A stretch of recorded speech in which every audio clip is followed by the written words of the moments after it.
தீர்மானமாக முடிவெடுத்தவர் என்னுடைய தாயும் தந்தையும்.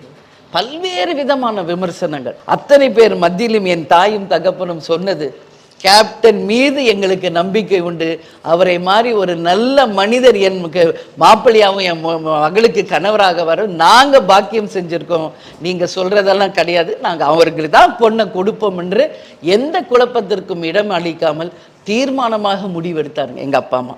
அந்த மாதிரி கேப்டனை நான் பொன் பார்க்க வந்தப்போ தான் என்னை பார்த்து முதல் அனுபவம் எல்லாம் சினிமாவில் பார்க்குற மாதிரியே தான், காஃபி கொண்டு போய் கொடுன்னு தான் சொன்னாங்க. நானும் காஃபி கொண்டு போய் கொடுத்தேன். காஃபி குடிச்சிட்டு சொன்ன ஒரே வார்த்தை, காஃபி சூப்பரா இருக்குன்னாரு. அப்ப அது மாதிரி சொல்லியிருக்கேன். அதுலயே எனக்கு இன்டைரக்டா ஒரு ஆன்சர் சொன்ன மாதிரியும் இருந்தது.